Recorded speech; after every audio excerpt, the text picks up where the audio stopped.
Come on, just a little more. There. Greetings, citizens of the Pale Galaxy. You might know a lot about the past century and the appearance and rapid spread of a species called humanity. But if you don't, I have compiled some history for you. Most intelligent species around here had at least heard of the Zarion Expanse. It was a hole, a gap in the universe that we could not access. However, this little gap was actually like a jelly donut, hollow. The jelly in this case was a large swath of territory that contained exactly one intelligent species. This was humans and their homeworld of Earth. The humans had established an empire known as the Harvana Empire after some old dead dude the royal family claimed relation to. They had conquered all of the inside of the Zarion Expanse, but couldn't leave. That was when the story really started. Gaps began to open in the Expanse, and humans left their local Galactic neighborhood. They started to expand all over the place, but something crazy happened. To their surprise, they were not the first humans to leave. They weren't even the second. A businessman by the name of Kelleron had formed a syndicate nearby, and a lost fleet of humans had established a corporate empire.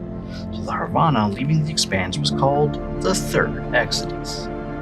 All was going well for humans until they butted up against a neighbor, the Mantian Authority.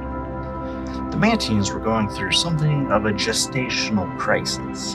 They needed a host species to lay their eggs in, which is typically a simian species from their home world. However, a plague had nearly wiped them out. This led a desperate scientist to try and plant the eggs into the next best thing, humans. It turns out humans were even better incubators than the original species. This led the Mantians to start scooping humans up to further their species reproduction. This greatly angered the Harvana Empire, who declared war. What the Harvana had not realized is that their brief period outside the Zarion Expanse had left them ill-equipped to fight a species who had access to half a galaxy's technology.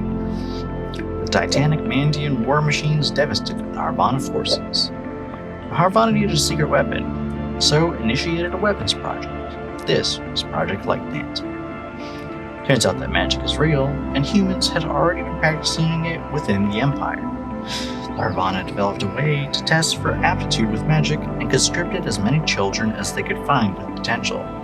Experienced mages trained these young people to become human weapons and turned the tide of the war.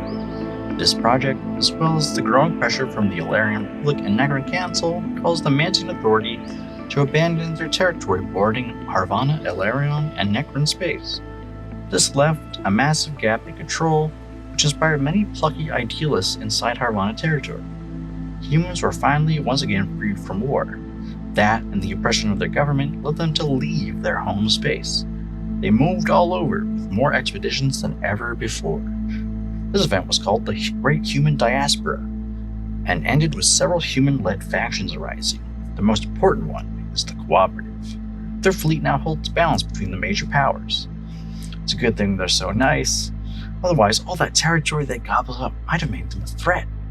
Some things slipped through the cracks, like all those human mages. Even further, many humans disappeared to who knows where. To the galaxy's surprise, some humans claimed to have jumped through hyperspace to the other side of the galaxy, which was thought to be impossible. As well, a human faction took the leadership of the Cannae Empire.